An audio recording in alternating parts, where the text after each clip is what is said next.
ঢাকার রামপুরার মেরাদিয়াতে যে কার্নিশে ঝুলন্ত অবস্থায় গুলি খেয়েছে যে ছেলেটি মরে গেছে বলে আমরা ধরে নিয়েছিলাম, সেই ছেলেটি বেঁচে আছে। ইতিমধ্যে বিভিন্ন গণমাধ্যমে আপনারা জানতে পেরেছেন। আজ আমরা সেই ছেলেটিকে, মূলত আমির হোসেন পেশা একজন হোটেল কর্মচারী, একটি হোটেলে কাজ করে তার জীবিকা সে নির্বাহ করে। তার মা নেই, মাহারা এই ছেলে। তার বাবা অন্য সংসার নিয়ে ব্যস্ত, সেই বাবা তার কোনো খোঁজখবর নেন না। তার ফুপা আছেন, ফুপার কাছেই মূলত এই ছেলে বেড়ে উঠেছে, ফুপাই তার দেখভাল করেন। ফুপা নিজে একজন অটোরিকশা চালক, তিনি ভাড়ায় অটোরিকশা চালান এবং 500 টাকা তার ভাড়া দিতে হয় প্রতিদিনে 500 টাকা করে তাকে ভাড়া দিতে হয়। তো আমির হোসেনকে নিয়ে আমরা আজকে আপনাদের সামনে এসেছি যে আমরা যখনই জানতে পেরেছি মিডিয়ার মারফতে যে আমির হোসেন বেঁচে আছে, কার্নিশে ঝুলন্ত গুলিবিদ্ধ আমির হোসেন আলহামদুলিল্লাহ আমাদের মাঝে আছে, সেটি জানতে পারার পরে আমরা তার সাথে যোগাযোগ করেছি এবং তার খোঁজ খবর আমরা নিয়েছি। আলহামদুলিল্লাহ আপনাদের সামনে হাজির করেছি এই জন্য যে তার জন্য আসন্না ফাউন্ডেশন কিছু কাজ করার উদ্যোগ নিয়েছে। এই উদ্যোগটা অবশ্য আজকে নেওয়া হয়নি, উদ্যোগটা আরো অনেক আগে থেকে নেওয়া হয়েছে। কিন্তু তার শারীরিক অসুস্থতা, তার রানের এদিকে কাটা রগগুলো, রক্তনালী ছিঁড়ে গেছে, সেই জায়গাগুলোতে সেলাই আছে, ব্লিডিং হয়, আবার তাকে হসপিটালে যেতে হয়। এরকম একটা আনস্টেবল পরিস্থিতির কারণে তার জন্য কিছু হাদিয়া, কিছু উপহার আমরা প্রস্তুত করেছি। সেগুলো তাকে হস্তান্তর করব। সেই অনুষ্ঠানটা বা আনুষ্ঠানিকভাবে হস্তান্তর করাটা একটু বিলম্বে আমাদেরকে করতে হলো। বাকি আমরা তার জন্য এই প্রিপারেশনটা আরো 2 সপ্তাহ আগে থেকে করে রেখেছিলাম। আমি আমির হোসেনের কাছ থেকে কিছু তথ্যপত্র জেনে আপনাদেরকে আমরা জানাবো। তার আগে একটু আমি জানিয়ে রাখতে চাই, মূলত 19 জুলাই মেরাদিয়া বাজারে সে যেই হোটেলে কাজ করে সেখান থেকে বাসায় যাওয়ার সময় গোলাগুলির ভেতরে সে পড়ে যায়। তখন সে নির্মাণাধীন বিল্ডিং এ আশ্রয় নেয়। বিল্ডিং এ আশ্রয় নেওয়ার পর পুলিশের দৌড়ানি খেয়ে সে, আপনারা দেখেছিলেন সেই ছবি এবং ভিডিও, সে কার্নিশে ঝুলন্ত অবস্থায় 4 তলার কার্নিশে ঝুলে থাকে। এই অবস্থা তাকে অনেকগুলো গুলি করা হয়। তার 2 রানে অনেকগুলো গুলি আছে যেগুলো দেখানো মতো না, নিচে অনেকগুলো গুলি আছে, ঝাঁঝরা করে ফেলা হয়েছে অনেকগুলো গুলি। তো ভাগ্যিস উপর দিক গুলি করা হয় না, এদিকে গুলি হয়েছে। তো এই গুলিগুলোর কারণে সে আহত হয়েছে। পরবর্তীতে সে অনেকগুলো হসপিটাল ভর্তি হয়েছে, অনেক জায়গায় ট্রিটমেন্ট নিয়েছে। ঢাকা মেডিকেল কলেজে ছিল, কমফোর্টে ছিল। আমরা তার কাছ থেকে একটু কথা শুনবো ইনশাআল্লাহ। আমির হোসেন, তুমি একটু বলো দেখি, তুমি যে গুলিবিদ্ধ হয়েছিলে তারপর ওখান থেকে তুমি কিভাবে উদ্ধার হয়েছো একটু বলো। আমি যখন গুলিবিদ্ধ আহত অবস্থায় আর কি, আমি যে সময় পুলিশ গুলি করে চলে যাওয়ার পরে তারপর আমি ঝুলন্ত অবস্থায় 3 তলার বারান্দায় জাবদা পড়ছি এলাম আর কি। সেই জায়গায় পড়ার পরে আমার হাত পাও চিল্লা গেছিল। সেই জায়গায় আমি 3 ঘন্টা পড়া ছিলাম আর কি, অনেক জোরে জোরে 3 ঘন্টা পরে চিৎকার করতেছিলাম। তারপরে ফেমাস হসপিটালের ডাক্তাররা এটা খবর পায় আমাকে, ফেমাস হসপিটালের ডাক্তার, হ্যাঁ ওনারা ডাক্তারেরা হসপিটালে নিয়ে শিলায় ব্যান্ডেজ করার পরে তারপরে রাত্রে 12টার দিকে আমাকে ঢাকা মেডিকেল পাঠাই দিয়েছিল আর কি। তারপর সেই জায়গায় ঢাকা মেডিকেল 3 দিন লাগে। কয় জায়গায় তুমি ট্রিটমেন্ট নিছো তাহলে? ফেমাসে, ঢাকা মেডিকেলে, হ্যাঁ, আর আহসানিয়া আর হৃদরোগে, এই কটাই। আর কোন হসপিটালে না, এদিকে হ্যাঁ ফরাজিতে বল। এর মধ্যে কোন জায়গায় তোমার টাকা খরচ, কোন হসপিটাল বিল নিয়েছে বা টাকা খরচ খালি ইয়াতে হয়েছে ফরাজিতেই।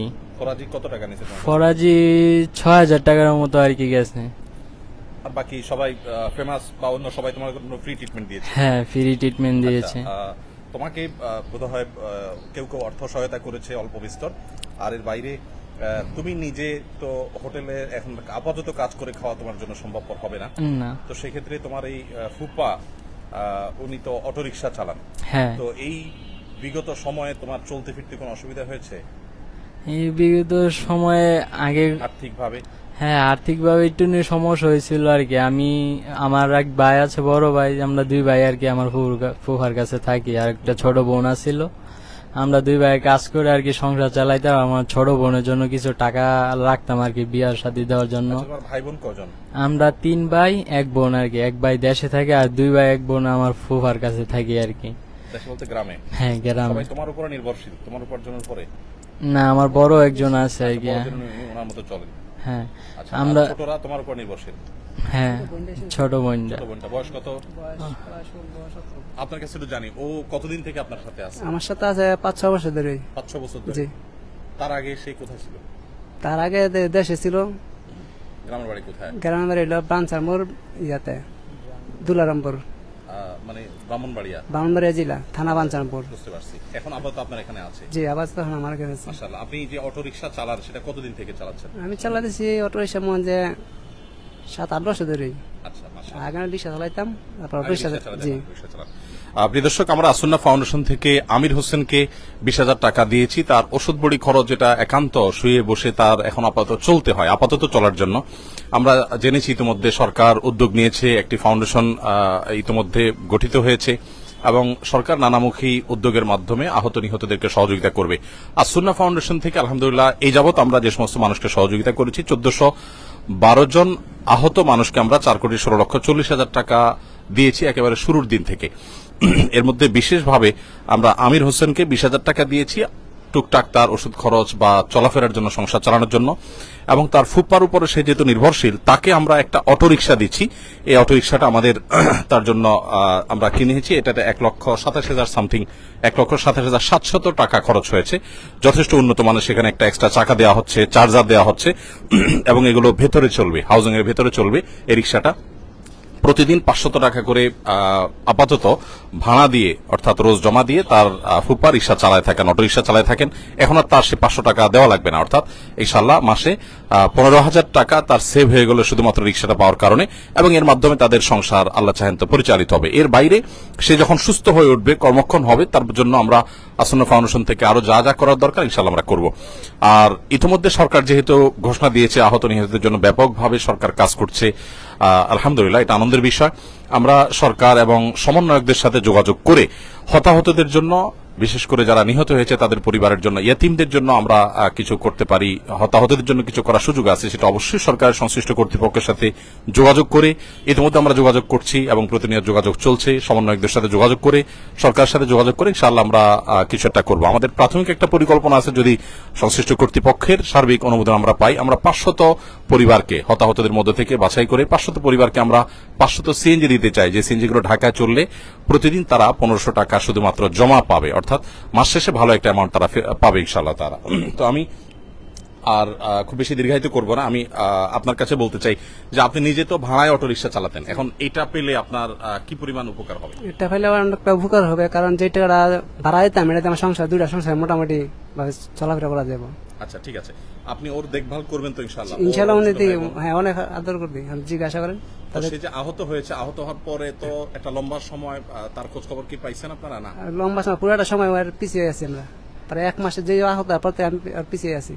ও পিছনে আছে, জি, মানে এগুলো তো আপনি না, কাজও করতে না, পারেন কাজ নাই। করতে পারিনি। তো যেহেতু আপাতত তাদের সমস্যা সমাধান দরকার, এই জন্য আমরা আপাতত তাদের ব্যবস্থা করলাম। পরবর্তীর জন্য ইনশাআল্লাহ সরকার কি করছে না করছে, আমাদের কি করার সুযোগ আছে, সরকার এবং সংশ্লিষ্ট কর্তৃপক্ষের সাথে পরামর্শ করে আমরা ইনশাআল্লাহ ব্যাপকভাবে কাজ করব। আমরা যেটা প্ল্যান করেছি যে 500 সিএনজি যদি ঢাকায় আমরা দিতে পারি, তাহলে হতাহতদের অনেকে আছে ঘরে বসে, তাদের মাসে 45 থেকে 50,000 টাকা তাদের এসে যাবে এবং সুন্দরভাবে তাদের সংসার ইনশাআল্লাহ পরিচালিত হবে। আমরা এই জন্য যোগাযোগ করছি, যাই করছি ইনশাআল্লাহ সমন্বয় করে সরকারের সাথে আমরা করবো, আল্লাহ চাহেন তো, যদি সে সুযোগ আমাদের থাকে। তো আপাতত আমির হোসেনের জন্য আমরা এই উপহারটি পৌঁছে দিচ্ছি। এখানে পুরা বিস্তারিত কাগজপত্র আছে এবং আমির হোসেনের যে আহত হওয়ার ছবি এবং বিভিন্ন হসপিটালের যে তার আহত হওয়ার ছবিগুলো বিশেষ করে দেখানোর মতো। এই যে আমরা দেখতে পেয়েছি যে গুলিবিদ্ধ যে ছবি, এখানে তার রানের এখানে ভয়ঙ্কর ভাবে গুলিবিদ্ধ হয়েছে। এগুলো সবগুলো গুলি, আলাদা আলাদা গুলি, অনেকগুলো গুলি হয়েছে। এতগুলো গুলি একটা মানুষের উপরে করা হয়েছে, বিশেষ করে রানের এখানে তো তার রক্তনালী ছিঁড়ে গেছে। এই কারণে তার এখানে আমরা দেখতে পাচ্ছি ঢাকা মেডিকেল কলেজে অনেকগুলো হসপিটালের কাগজ আছে। আসুন্না ফাউন্ডেশন থেকে আমরা এই তথ্য উপাত্তগুলো সাধারণত নিয়ে তারপরে কাজ করে থাকি।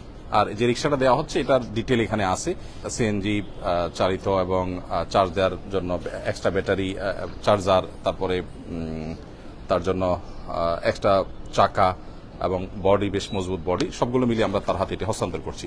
এ হলো তোমার জিনিস। আল্লাহ তোমাকে সুস্থ করে পরিপূর্ণ আমরা দোয়া করি তোমার জন্য। তুমি কি খুশি আসুন্না ফাউন্ডেশন তোমার জন্য এটুকু করার জন্য? এরপরও যদি তোমার কোনো প্রয়োজন হয়, যেহেতু তোমার বাসা এখানে পাশেই, আমাদের প্রসঙ্গত ওনারা আমাদের প্রতিবেশী, ফাউন্ডেশনের একেবারে অফিসের কাছে, যার কারণে তাকে আমরা বিশেষভাবে একটু যত্ন নেওয়ার চেষ্টা করছি এবং তার সাথে যোগাযোগ করাটা আমাদের জন্য সহজ হয়েছে। আরো কোনো প্রয়োজন হলে তুমি জানবা, আমাদেরকে যোগাযোগ করবা ইনশাআল্লাহ, ঠিক আছে? আর সরকার তরফ থেকে তোমার জন্য এবং অন্য যারা আছে তাদের জন্য যা যা করার সেটা তো তারা করছেন, সেটাও যাতে তুমি পাও। আমাদের কোনো সহায়তা দরকার হলে যোগাযোগ করা, দরখাস্ত করে দেওয়া, সেগুলো আমরা করবো ইনশাআল্লাহ, ঠিক আছে? ঠিক আছে ভাই, আপনার কি নাম? আমার নাম মোহাম্মদ হাজির আলী। হাজার আলী, ঠিক আছে। আল্লাহ তাআলা আপনাদেরকে ভালো রাখুন, নিরাপদ রাখুন, সুস্থ রাখুন। আল্লাহ তাআলা আমাদের সবাইকে কল্যাণ পথে রাখুন এবং ভালো পথে রাখুন, আমরা দোয়া করি। এবং সমস্ত কষ্ট নিবেদিত মানুষগুলোর কষ্ট আল্লাহ তাআলা দূর করে দিন। ঢাকা, চট্টগ্রাম মেডিকেল কলেজ সহ বিভিন্ন জায়গায় আমি গিয়েছি, হসপিটালগুলোর যে দৃশ্য, অনেক দৃশ্য আছে যেগুলো আসলে দেখবার মতো না, খুব ভয়ঙ্কর অনেক দৃশ্য আছে। তো প্রত্যেকটা মানুষেরই কষ্ট লাঘব হোক, যাদের কষ্টের বিনিময়ে আমরা একটা সুন্দর পরিবেশ পেয়েছি, আমরা একটি আমাদের যে কাঙ্ক্ষিত একটি দেশ এর স্বপ্ন আমরা দেখছি, সেই স্বপ্ন দেখার সুযোগ যে আমরা পেয়েছি, এই জন্য আল্লাহ তাআলার কাছে দোয়া করি আল্লাহ তাআলা তাদেরকে উত্তম বিনিময় দান করুন। জাযাকুমুল্লাহ খাইর।